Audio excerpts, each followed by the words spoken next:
오늘 우리에게 주시는 하나님의 말씀은 창세기 12장 10절에서 20절까지의 말씀인데, 우리 함께 10절 말씀 한 절만 함께 보도록 하겠습니다. 창세기 12장 10절 말씀입니다. 우리 같이 한 목소리로 읽습니다. 시작. 그 땅에 기근이 있으므로 아브라함이 애굽에 우거하려 하여 그리로 내려갔으니 이는 그 땅에 기근이 심하였음이니라. 아멘. 오늘 말씀의 제목은 예배와 예배의 그 사이. 우리 같이 한번 읽어볼까요? 예배와 예배의 그 사이. 네, 지난 시간에 우리가 함께 봤던 노아를 통해서 우리가 생명과 생존의 그 사이라는 제목으로 말씀을 나눴는데요. 생존과 생명 가운데 그 삶 가운데서 중간에 위치한 것이 바로 죄송합니다. 바로 무엇이었습니까? 생존과 생명 그 사이에 무엇이 위치했죠? 지금 제가 순간 너무 깜짝 놀라가지고 지금 예배였습니다. 예배. 오늘은 이러한 예배와 예배의 그 사이에 등장하는 사건을 우리가 볼 건데요. 오늘 우리가 읽은 말씀 창세기 12장에는 한 사람이 등장합니다. 그는 바로 아브라함이었습니다. 아브라함. 우리가 아브라함 여러분 너무 잘 아시겠지만 간단하게 좀 살펴보자면 아브라함 그 이름의 뜻은 의미는 아브라는 것과 람이라는 두 단어가 합쳐져서 아브라는 게 우리가 아버지라는 뜻이거든요. 아버지 비슷하죠, 히브리어랑 약간. 그래서 이 아브라함의 뜻은 고귀한 아주 가치 있는 그런 아비다라는 뜻이 있습니다. 아브라함은요 갈대아인의 우르 지방에서 살았다고 성경은 말합니다. 오늘날로 보자면은 그 티그리스와 유프라테스 강이 연결되는 그 지역, 이라크가 오늘날 그쪽에 있거든요. 이라크 쪽에 있는 과거에 우리가 수메르 문명이라고 하죠. 메소포타미아 문명, 굉장히 발달했던 문명이지 않습니까? 그래서 이 아브라함이 살았던 우르라는 곳은 사람들이 많이 모여 사는, 그 당시에 사람들도 많이 모여 사는 매우 발전하고 번영했던 도시였습니다. 그런 도시에서 살고 있는 이 아브라함을 어느 날 하나님께서 부르십니다. 창세기 12장 1절 말씀 우리 같이 한번 읽어볼까요? 시작. 여호와께서 아브라함에게 이르시되 너는 너의 본토 친척 아비집을 떠나 내가 내게 지시할 땅으로 가라. 하나님께서 아브라함을 부르십니다. 여러분, 우리의 신앙의 출발점은 어디서부터 우리는 출발했을까요? 저와 여러분, 우리의 신앙점, 언제부터 신앙생활 하셨어요? 라고 누군가가 우리에게 질문했을 때 여러분, 우리는 어떤 대답을 해야 될까요? 저는 어렸을 때부터 교회를 나왔어요. 그때부터 저는 신앙생활을 했습니다. 제가 처음 직분을 받은 때는 언제입니다. 여러분, 우리의 신앙의 출발점이라는 것이 어떻게 보면 이처럼 우리가 교회에 나왔을 때 그때부터 우리는 신앙은 출발한 것일까요? 성경은 이 아브라함에 대해서 기록하면서 아브라함의 신앙, 그의 인생의 영적인 인생의 출발점이 오늘 창세기 12장 1절에 기록하는데 그 출발점을 뭐라고 기록하죠? 바로 하나님께서 그에게 나타나셨을 때부터입니다. 그가 하나님을 만났을 때, 아브라함이라는 한 사람이 하나님과 만나게 됐을 때 그때부터 그의 신앙이 출발되었다라고 기록하고 있습니다. 그 이전에 그가 갈대아 우르에서 살았던 삶은 잘 모릅니다. 어떤 삶을 살았는지도 모릅니다. 그런데 그가 하나님을 만난 그 순간부터 아브라함의 신앙이 출발했다라고 말하죠. 이를 통해서 우리가 봤을 때 저와 여러분의 신앙의 출발점, 언제부터 신앙생활 하셨어요? 라는 질문을 들을 때 우리가 생각해야 될 것이 무엇입니까? 내가 언제 하나님을 인격적으로 만났었지? 그걸 생각하시면 될 것 같습니다.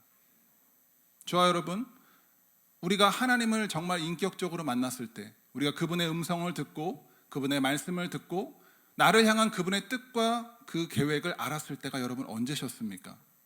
그때로부터 여러분의 신앙의 여정은 출발한 것입니다. 열차가 출발한 것이죠. 하나님께서 아브라함을 찾아오셨습니다. 그에게 너의 본토, 친척, 네가 살고 있는 그 땅, 너의 아버지를 떠나서 너는 내가 너에게 지시할 땅으로 가라라고 말씀하셨습니다. 우리가 교회를 아무리 오래 다닌다고 할지라도, 신앙생활을 몇십 년을 했다고 할지라도 우리의 믿음 안에, 우리의 말씀 안에서 이러한 하나님과의 만남이 없었다라고 한다면 어쩌면 그는 아직 갈대아 우르에 있는 것일지도 모릅니다. 아직 믿음의 시작을 하지 않은 것일 수도 모릅니다. 신자는 그렇기 때문에 우리가 교회를 다니면서 명심해야 될 것이 있습니다. 그것은 바로 무엇입니까? 하나님과의 만남입니다. 그 하나님과의 만남을 우리는 구해야 되고 간절히 소망해야 될 이유가 바로 여기 있습니다. 하나님을 만남으로부터 우리의 신앙이 출발하기 때문입니다. 성경은 그런데 오늘 이러한 하나님과 아브라함의 만남을 기록하면서 아브라함이 하나님을 간절히 찾아서 그분께 간절히 매달려서 그 아브라함이 하나님을 만났다라고 기록하지 않습니다. 아브라함이 하나님 제발 저 좀 만나주세요 간절히 기도해서 하나님을 만난 것이 아니라 어느 날 하나님이 아브라함을 만나 주십니다. 이를 통해서 우리가 알 수 있는 것은 무엇이죠? 우리가 신자에게 있어서 하나님과의 만남이라는 것이 너무나 중요한데 이것이 우리의 신앙의 출발점이 되는 것인데 그러한 하나님의 만남에 있어서 주권이 누구에게 있다는 것입니까? 바로 하나님께 있다는 것입니다. 나에게 있는 것이 아니라 내가 막 열심히 해서 내가 막 하면은 하나님이 만나주시는 것이 아니라 철저히 그 주권이 하나님께 있다는 것입니다. 저와 여러분의 어떠함, 우리가 좀 괜찮든지 아니면 별로든지 그것이 하나님께 있어서의 그런 만남과에 있어서의 주권에 있는 것이 아니라 하나님이 만나 주셔야지 우리는 그분을 만날 수 있는 것입니다. 하나님은 아직 하나님에 대해서 제대로 알지도 못하고 하나님을 인지하지도 못하는 상태인 아브라함을 만나 주셨습니다. 저와 여러분에게 소망이 있는 이유가 바로 여기 있는 것입니다. 우리가 하나님을 만나기 위해서 어떠한 대가와 어떠한 열심과 어떠한 애씀을 가져야지만 그 하나님을 만날 수 있다가 아니라 성경이 아브라함을 통해서 우리에게 말해주는 것은 심지어 그 하나님에 대해서 잘 모를지라도 하나님은 그를 만나 주신다는 것이죠. 그렇기 때문에 우리에게 있어서의 소망은 다른 것이 아닙니다. 그 하나님께 있다는 것입니다. 우리가 누군가의 영혼을 위해서 기도하십니까? 그 영혼이 간절히 구원받기 원하십니까? 하나님 만나기 원하십니까? 그렇다면 물론 맛있는 밥도 사주고 막 좋은 말도 해주고 이야기도 들어주는 것도 필요하지만 가장 먼저인 것은 그 하나님의 주권을 인정하고 그 하나님께 우리가 기도하는 것일 것입니다. 오늘 성경은 그것을 보여줍니다. 창세기 12장 2절 말씀에는 아브라함을 만난 하나님께서 이렇게 말씀하시는데요. 함께 읽습니다. 시작. 내가 너로 큰 민족을 이루고 내게 복을 주어 내 이름을 창대케 하리니 너는 복의 근원이 될지라. 아브라함을 만난 하나님께서 그와 무엇을 하십니까? 그에게 영원한 약속을 하십니다. 그 영원한 약속은 무엇이었죠? 그를 통해서 온 땅의 모든 백성들이 복을 받게 할 것이다 라는 약속입니다. 너를 통해서 너뿐만 아니라 너의 주변에 있는 모든 사람들, 더 나아가서 이 땅에 살고 있는 모든 사람들을 내가 다 복을 받게 하겠다. 그 일을 위해서 너에게 후손의 복을 주고 너가 살아갈 수 있는 땅을 허락해 줄 것이며 너를 그 후손과 땅을 통해서 한 민족을 이룰 것이며 그 민족을 내가 영원토록 복을 주고 보호할 것이다 라는 이러한 네 가지 후손, 땅, 그리고 민족, 하나님의 복과 보호하심을 이 네 가지를 하나님께서 약속하셨죠. 갈라디아서 3장 8절 말씀에서 바울은요 하나님께서 아브라함에게 하신 이 말씀, 내가 너로 큰 민족을 이루고 내게 복을 주어 내 이름을 창대케 할 것이니 너는 복의 근원이 될 것이다 라는 이 말씀에 대해서 뭐라고 말하냐면 하나님이 아브라함에게 복음을 말씀하셨다라고도 표현하고 있습니다. 복음, 기쁜 소식. 누가요? 하나님이. 사랑하는 성도 여러분, 저와 여러분, 오늘날 우리가 믿음으로 받은 아브라함의 복이 있지 않습니까? 그것이 바로 무엇일까요? 바로 이것입니다. 저와 여러분을 통해서 모든 사람이 복을 받게 된다는 것입니다. 믿으십니까? 여러분, 저와 여러분을 통해서 여러분의 주변에 있는 모든 가족, 직장 동료, 여러분의 친구, 그런 자들, 모든 사람들에게 하나님의 복이 흘러가게 된다. 하나님의 약속인 것이죠. 이것이 바로 복음입니다. 복음. 이러한 하나님과의 만남, 그리고 그분의 영원한 약속인 이 복음에 대해서 아브라함은 어떻게 반응합니까? 첫 번째로 우리 살펴보겠습니다. 아브라함의 반응입니다. 그것은 바로 무엇이냐면요, 아브라함의 첫 예배를 드립니다. 첫 예배. 창세기 12장 7절에서 9절 말씀을 우리 같이 함께 읽겠습니다. 시작.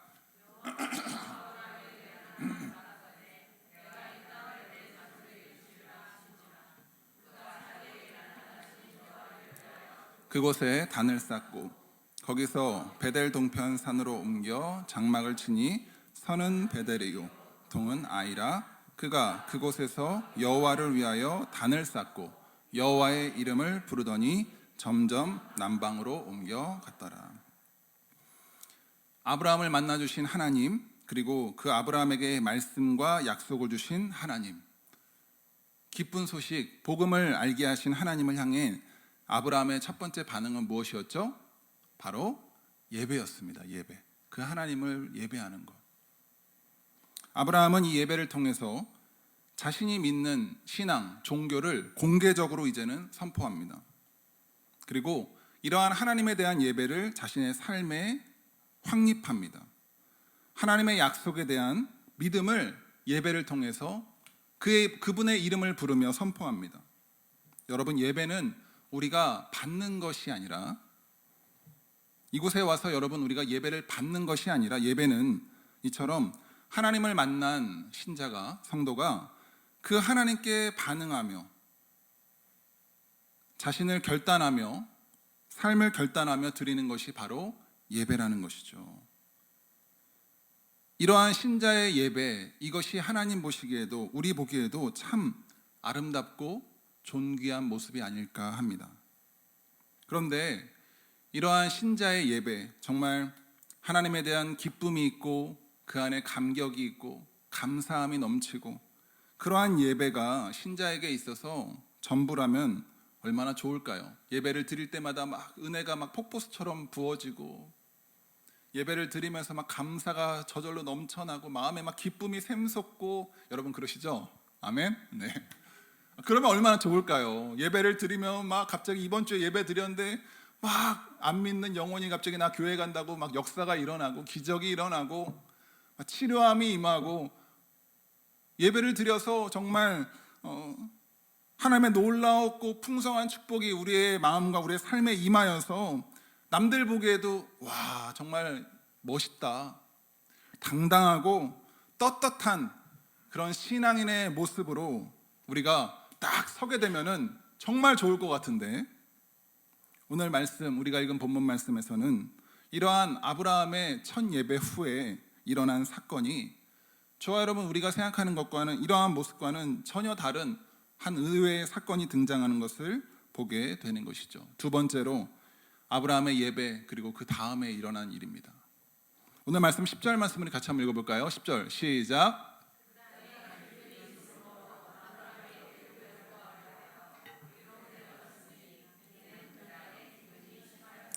우리가 성경을 볼 때는 항상 이렇게 문맥과 흐름을 먼저 보아야 되는데요, 딱 그것만 보는 게 아니라 오늘 말씀 10절 이전에 우리가 보았듯이 아브라함이 이제 하나님을 향해서 하나님의 선포하고 약속받고 예배하고, 그 다음에 일어난 이 10절의 이야기가 그 땅에 기근이 있습니다. 아브라함은 지금 하나님께서 가라고 명하신 그 가나안 땅에 있습니다. 아브라함은 하나님의 약속 안에 거하고 있고, 지금 그는 그 하나님을 예배하는 삶을 살고 있습니다.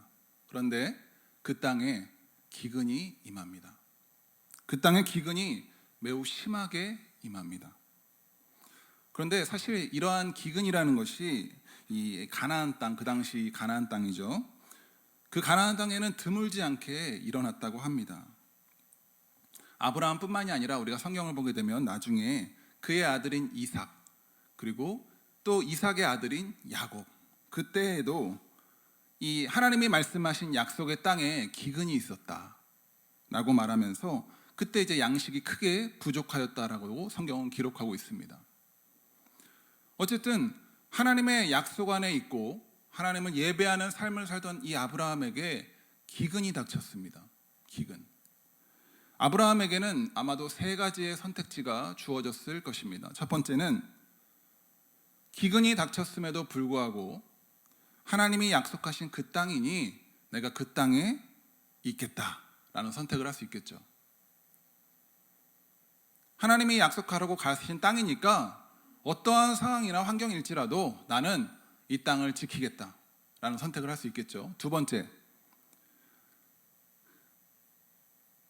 하나님이 약속하신 대로 이 땅에 왔는데 이거는 뭐 재수가 없어도 이렇게 없을 수가 있냐, 이거 하나님 진짜 살아계신 거 맞냐, 내가 전에 살던 그 땅 아주 사람들도 바글바글거리고 환경적으로 너무 풍족하고 좋았던 우르로 돌아가자라는 선택을 할 수도 있을 것입니다.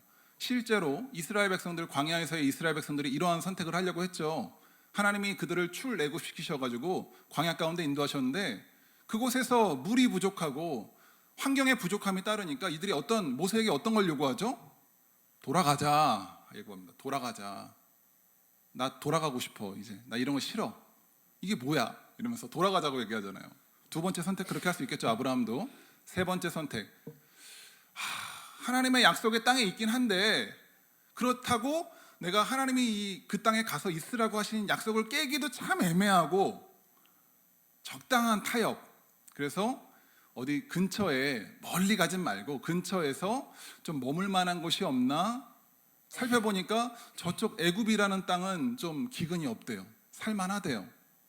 그러면은 그렇게 멀지도 않고 또 하나님의 약속을 내가 떠난 건 아니니까 거기 가야 되겠다. 타협. 세 가지 선택지가 있겠죠. 여러분은 어떤 선택을 하시겠습니까? 1번 버틴다, 2번 돌아간다, 3번 적당히 타협한다. 어떤 거 하시겠어요? 네, 알겠습니다. 아브라함의 선택은 오늘 성경에서 우리가 봤지만 어떤 거였죠? 3번 적당히 타협한다 였습니다. 적당히 타협한다.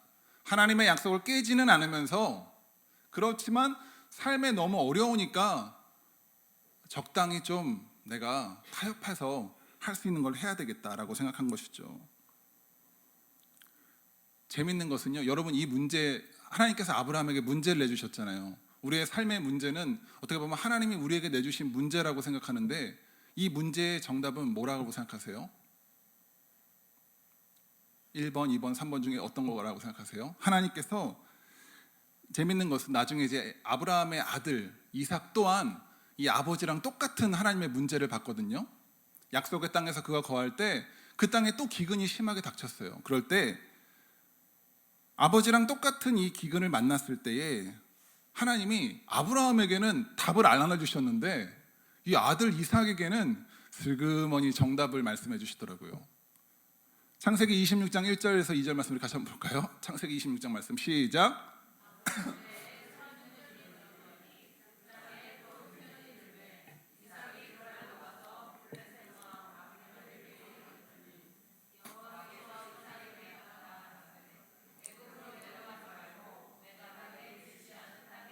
네, 여기까지요.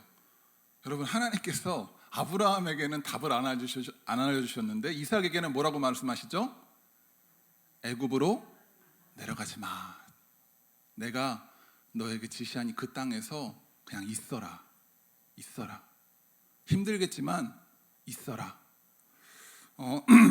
어떻게 보면 신앙도 그렇지만 우리가 1세대가 있고 2세대가 있는데 1세대는 고생을 쎄빠지게 하고 막 하나님으로부터 막 매도 엄청 맞고 막 쎄빠지게 막 얻어맞고 하는데 그러한 복이 또 우리 2세대들에게는 또 신앙의 은혜가 있는 것 같아요. 하나님 성경을 보니까 여러분의 자녀들에게 소망이 있습니다. 아멘. 신앙의 2세대들, 3세대들에겐 더 큰 소망이 있을 줄 믿습니다. 하나님의 답을 알려주세요. 그냥 있어라. 그냥 있어라. 이삭은 하나님의 이 답을 듣고 그 말씀에 순종했습니다. 그러자 어떤 일이 일어났냐면요, 6절에서 12절 말씀 같이 읽어볼까요? 시작. 이삭이 그랄에 거하였더니 이삭이 그 땅에서 농사하여 그 해에 100배나 얻었고 여호와께서, 성경에 뭐라고 말하냐면요, 이삭이 하나님의 이 말씀에 순종했고 그 땅에 머물렀습니다. 그런데 어떤 일이 일어났냐면은 그 기근인 땅에서 이삭이 농사를 했는데 그 해에 하나님이 그에게 100배나 되는 수확을 거두게 하십니다. 할렐루야. 저와 여러분에게도 이러한 100배의 은혜가 충만하시기를 소망합니다. 여러분의 물질의 100배의 은혜가 임할지어다. 하나님이 복을 주셨습니다. 하나님의 말씀에 순종하니까, 그 답을 아니까. 그런데 아브라함은 그 답을 몰랐죠. 그래서 애굽으로 내려갔습니다. 그런데 어쨌든 하나님이 원하시고 기뻐하시는 문제의 답을 아브라함이 행동한 것은 아니지만, 그렇다고 해서 우리가 성경을 보니까 하나님이 그러한 그를 책망하시느냐? 그렇지는 않습니다. 하나님은 침묵하시죠. 그런데 그렇게 애굽으로 내려간 아브라함에게 어떠한 일이 일어나죠? 11절 말씀, 13절 말씀까지 우리 같이 한번 읽어봅시다. 11절에서 13절 시작. 그가 애굽에 가까이 이를 때에 그 아내 사레더러 말하되 나 알기에 그대는 아리따운 여인이라. 애굽 사람이 그대를 볼 때에 이르기를 이는 그의 아내라 하고 나는 죽이고 그대를 살리리니 원컨대 그대는 나의 누이라 하라. 그리하면 내가 그대로 인하여 안전하고 내 목숨이 그대로 인하여 보존하겠노라. 여러분 어떤 마음이 드십니까? 남편이 아내에게 당신은 나의 누이라고 하시오. 그래야지 내가 살 수 있어. 내가 살아야 되니 당신은 미안하지만 나의 누이라고 하시오. 아브라함의 아내인 사레가 성경으로 봤을 때 이 당시의 나이가 약 한 65세 정도였다라고 추정을 합니다. 65세. 그런데도 불구하고 어떻게 이렇게 아름답고 젊고 매력적일 수가 있을지 정말 저는 너무 궁금하지만, 어쨌든 성경이 기록하고 있으니까요. 그의 아내 사레가 매우 아름다웠다. 예쁜 것이 과연 최고일까요? 예쁜 것 때문에 이렇게 문제가 생기고 인생이 피곤해질 수도 있는데, 그럼에도 여러분은 예쁘기를 원하시죠? 할렐루야. 할렐루야. 예쁜 게 최고죠. 네, 그렇게 생각하실 수도 있죠. 어쨌든 근데 이 애굽에 가게 된 아브라함은 자신의 아내인 사레의 이러한 미모와 아름다움 때문에 자신이 죽게 될까 봐 두려워서 아내와의 관계를 사실대로 말하지 않습니다. 자신의 아내가 아니라 누이라고 합니다. 형제라고 말하죠. 그런데 실제로 아브라함이 100% 이것을 거짓말을 한 것은 아닙니다. 실제로 아브라함과 사레는 아버지는 같습니다. 하지만 어머니가 다른 관계였으니까요. 이복누이죠, 이복누이. 아버지는 같은데 어머니가 다른 형제 관계였습니다. 그렇기 때문에 아브라함의 이러한 말, 이 사람은 나의 누이입니다라는 말은 어찌 보면은 반은 맞고 반은 틀린. 참 아브라함이 이 줄타기를 참 잘하는 것 같아요. 적당히 이렇게 이렇게 적당히 그런 거짓말이었죠. 어쨌든 하나님을 믿고 아브라함은 그분을 예배하는 이러한 자리에 섰음에도 불구하고 여전히 자신의 미래와 자신의 생존에 대해서 스스로 그것을 책임지고 돌보려고 했고, 자신이 예배하고 섬기는 하나님을 전적으로 그분을 믿지는 못합니다.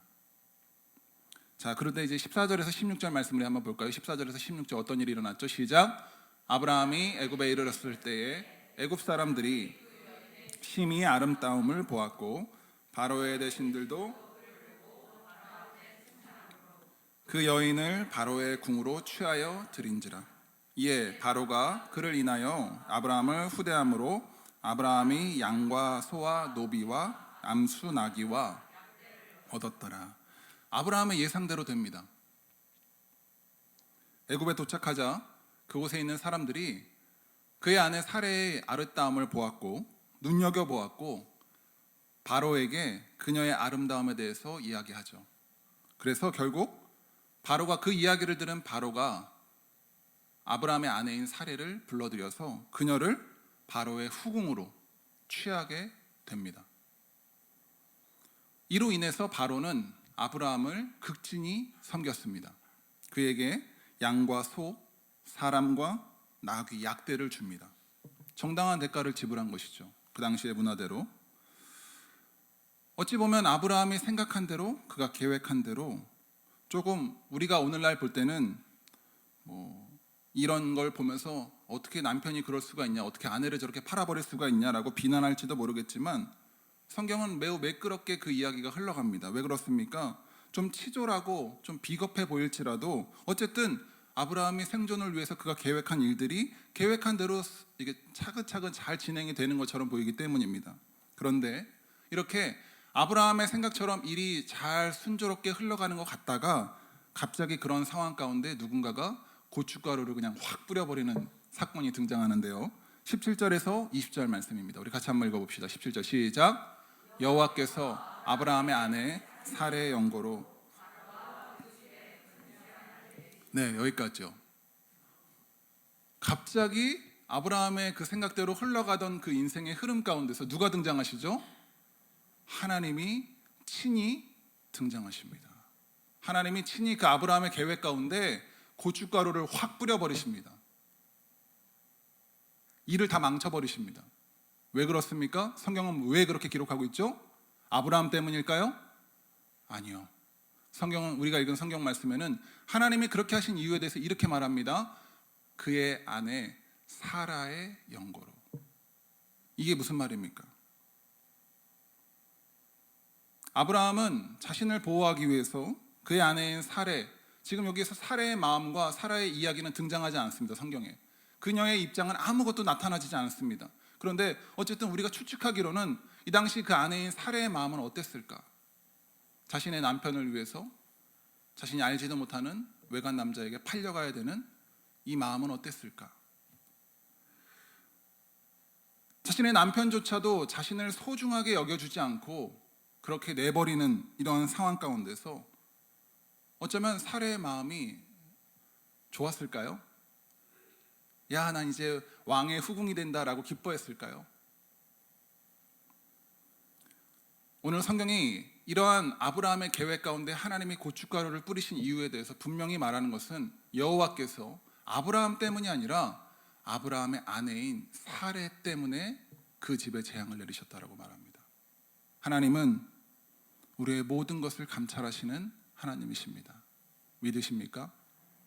우리가 남들에게 다 말할 수 없는 그런 마음의 깊은 상처와 아픔과 그 고통 가운데 있을 때 누구도 알아주지 않는 그런 상황 가운데서도 우리를 지켜보시는 분이 바로 하나님이십니다. 사레의 이 고통과 가슴 아픈 마음을 하나님께서 보셨고 그래서 그 사레 때문에 하나님은 아브라함의 계획을 다 뒤엎어버리셨습니다. 이제 아브라함은 굉장히 난처해졌죠. 자신의 누이라고 속인 그런 아내가 사실은 진짜 아내였으니까요. 속이고 사기를 친 것입니다. 그 사기가 들통 나버렸습니다. 그런데 오늘 성경 말씀 18절에서 20절 말씀에는 이 사기를 당했던 바로의 모습이 나오는데 한번 같이 읽어볼까요? 시작. 바로가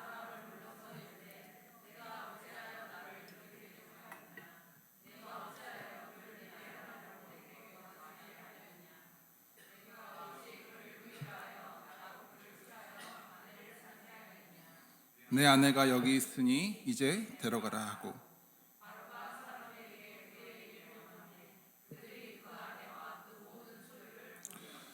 여러분 성경에는 구체적인 설명을 하고 있지 않지만 어쨌든 바로가 하나님이 그에게 그의 집에 허락하신 이 큰 재앙을 통해서 깨닫게 됩니다. 아, 이것은 뭔가가 있는 것이구나 라고 하면서 아브라함이 자신을 속였다는 사실을 어쨌든 알게 되죠. 그래서 바로가 아브라함을 불러서 질문하죠. 당신 어찌 나에게 이렇게 행동할 수 있습니까? 당신 하나님 믿는 사람 아닙니까? 하나님 믿는 사람이 어떻게 나한테 이렇게 합니까? 왜 나를 속였습니까? 비록 아브라함에게 그러한 질문을 던지며 아브라함에게 따졌지만 여러분, 이 바로가 어찌 보면은 참 대단한 것이요, 어떻게 보면 자신을, 왕인 자기를 속인 거잖아요. 왕인, 일반 사람도 아닌 한 나라의 왕인 자기를 기만하고 속였기 때문에 사실은 아브라함의 목숨 따위는 그냥 감옥에 가두든지 아니면 죽여버리든지 취할 수 있는 선택지가 굉장히 많음에도 불구하고 바로는요, 아브라함의 소유를 뺏지 않습니다. 그를 죽여버리지도 않습니다. 아브라함의 목숨과 그의 재산을, 그가 아브라함에게 주었던 그 소유들을 빼앗지도 않은 채 그냥 쿨하게 돌려보내줍니다. 반면에 아브라함은 아내가 아니라 자기 자신만을 생각하는 그런 이기주의자의 모습이었고, 거짓으로 남을 속이고 신앙인임에도 불구하고 살기 위해서 속이고 사기치는 그런 모습이었습니다. 바로와 아브라함, 이 두 사람을 동일선상에 놓고 우리가 비교할 때 누가 더 나은 인격과 성품을 보여줍니까? 누구입니까? 바로입니다. 성경이 우리에게 말하는 것이 무엇이죠? 하나님을 아는 사람과 하나님을 모르는 사람, 그 둘을 동일하게 비교선상에 놓았을 때 어쩌면 하나님을 믿는 자들이라도 하나님을 믿지 않는 자들보다도 못한 인격, 성품, 그것들이 나타날 수 있다라는 것을 보여주는 것이죠. 믿는 자들이라고 해서 우리가 저분은 믿는 분이니까 큰 오산일 수 있습니다. 어쨌든 아브라함 입장에서는 저 사람은 하나님을 모르는 사람인데 하나님을 아는 자신보다도 더 나은 인격과 성품과 그런 태도를 경험하게 된 이 아브라함의 모습은, 마음은 어땠을까요? 아마도 비참하지 않았을까요? 나는 하나님 믿는데도 내 모습은 이게 뭔가, 내 모습은 이게 도대체 왜 그런 것인가 생각하지 않았을까요? 그런 아브라함이 다음과 같은 행동을 합니다. 세 번째, 같이 읽습니다. 다시 예배의 자리로. 이런 애굽에서의 정말 비참하고 수치스러운 일을 경험한 아브라함이 그 다음에 어떠한 행동을 취하는지 우리가 성경을 통해서 볼 텐데요. 창세기 13장 1절에서 4절 말씀 같이 보겠습니다. 창세기 13장 1절에서 4절 말씀 시작. 아브라함이 애굽에서 나올새 그와 그 아내와 모든 소유며 롯도 함께하여 남방으로 올라가니 아브라함에게 육축과 은금이 풍부하였더라. 베델에 이르며 베델과 아이 사이 전에 장막 쳤던 곳에 이르니 그가 처음으로 단을 쌓은 곳이라. 그가 거기서 여호와의 이름을. 아브라함은 그가 하나님을 처음으로 예배했던 그 자리, 그곳으로 돌아갑니다. 그리고 그곳에서 다시 단을 쌓고 그곳에서 여호와의 이름을 부르며 하나님을 예배했다라고 성경은 말하고 있죠. 살면서 우리는 아브라함처럼 이러한 신자들의 부끄럽고 또 남들이 알면 수치스러운 그런 사건들과 이야기를 접하게 될 때가 있습니다. 최근에도 제가 그 이야기를 듣고 좀 충격에 빠졌던 사건이 있었는데, 미국의 현대 어떻게 보면 기독교를 대표하는 작가죠. 미국의 필립 얀시라는 작가가 있었습니다. 저도 그분의 책을 많이 읽었고 좋아했습니다. 한때 많이 읽었죠. 그런데 이 필립 얀시라는 분이 2026년 1월 6일에 공개적으로 자신의 그 입장을 발표합니다. 그것은 무엇이냐면 자신이 결혼하는 생활 동안 8년 동안을 자신의 아내가 아니라 다른 남편이 있는 아내와 혼외 관계를 유지했다. 그런 사실을 공식적으로 인정을 합니다. 처녀도 아니고 결혼한 유부녀였습니다. 그 유부녀와 함께 그렇게 바람을 핀 것이죠. 그렇게 했다고 밝히면서 이제 자신은 향후 모든 집필과 강연과 모든 사역에서 자기는 이제 은퇴하겠다라고 입장을 발표했습니다. 그 이야기를 보면서 한때는 저도 굉장히 좋아했고 또 책을 읽었던 분이셨기 때문에 충격을 받았습니다. 아브라함, 오늘 우리가 읽은 이 아브라함의 얘기도 어떻게 보면 우리가 아브라함 하면 믿음의 조상이라고 대표적으로 우리가 인정하고 모든 신자들이 그렇게 높이 보는, 평가하는 사람인데도 불구하고 그러한 아브라함의 모습, 거짓말하고 남들에게 속이고 자신의 아내를 팔고 그렇게 하다가 결국 부끄럽게 하나님을 믿지 않는 자들보다 더 못한 모습으로 나라에서 추방당하고, 아마도 아브라함의 이러한 사건을 같이 옆에서 본 그의 종들은 자기들끼리 막 수군거렸을지도 모릅니다. 야, 우리 주인님이 이렇게 해가지고 한 거래. 사람들의 말이 퍼졌을 것입니다. 아브라함의 정직성과 그의 명성은 실추되었을 것입니다. 정말 망신 개망신을 당한 겁니다. 그렇게 하나님과 그리고 주변 사람들 앞에서 뼈아픈 망신을 당한 아브라함, 성경은 왜 이러한 아브라함을 이야기를, 그의 부끄럽고 감추고 싶은 이야기를 기록하는 것일까요? 여러분, 왜 성경이 오늘 우리에게 이 말씀을 기록했다라고 여러분은 생각하십니까? 우리로 하여금 야, 인간이 어떻게 저렇게 살 수 있어, 저러면 안 되지 라고 마음껏 아브라함을 향해서 손가락질하라고 성경이 그 이야기를 썼을까요? 그렇지 않습니다. 예수님은 마태복음 7장 1절에서 3절 말씀에 우리에게 이렇게 말씀하십니다. 같이 한번 읽어봅시다. 시작. 너희가 심판을 받지 않으려거든 남을 심판하지 말아라. 너희가 남을 심판하는 그 심판으로 하나님께서 너희를 심판하실 것이요 너희가 되질하여 주는 그 되로 너희에게 되어서 주실 것이다. 어찌하여 너는 남의 눈 속에 있는 티는 보면서 내 눈 속에 있는 들보는 깨닫지? 우리가 누군가의 그런 실수와 잘못, 수치를 보면서 그를 판단하고 비난하는 것은 때로는 우리의 마음을 기분 좋게도 하고 가볍게 합니다. 왜 그렇습니까? 그를 비난하면서 우리는 이렇게 생각하기 때문이죠. 나는 그와는 달라. 나는 그와는 달라. 하지만 성경이 우리에게 이러한 사람의 부끄러움과 수치스러움에 대해서 진실하게 드러내고 보여주는 이유는 다음과 같습니다. 그를 손가락질하고 그를 비난하고 판단하라는 것이 아닙니다. 첫 번째, 인간의 한계를 보라는 것입니다. 사람의 한계. 사람이라는 존재가 얼마나 연약할 수 있는지를 너희는 보아라는 것이죠. 두 번째, 그러한 그 사람의 잘못과 연약함을 통해서 나의 모습을 보라는 것입니다. 그 잘못은 그 사람만의 것이야. 나는 그와는 달라가 아니라 아브라함의 오늘 이러한 부끄러움, 이러한 수치가 나의 모습일 수도 있다라는 것이죠. 그것을 보라는 것입니다. 그리고 마지막으로 세 번째는 그러한 실수와 수치를 그것으로 머무는 것이 아니라 그것을 뛰어넘는 한계를 보아라는 것입니다. 아브라함이 만약에 그런 애굽에서의 수치를 경험하고 그가 이렇게 행동했으면 어땠을까요? 하나님 믿는 것이 이렇게 부끄러울 줄은, 이렇게 부끄러울 때가 없다. 내가 하나님을 믿어도 내 삶이 너무 부끄럽고 너무 수치스럽다. 그렇기 때문에 이제는 나는 하나님 못 믿겠다. 나는 하나님을 믿을 자격이 안 됐다.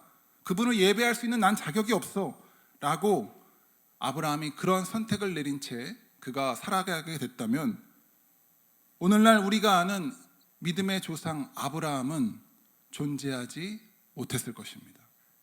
그가 거기서 자신의 신앙의 여정을 마쳤다면, 포기했다면 아브라함은 없었을 것입니다. 아브라함은 그가 처음 단을 쌓은 예배했던 그곳에 가서 여호와 하나님을 부르며 그분을 예배합니다.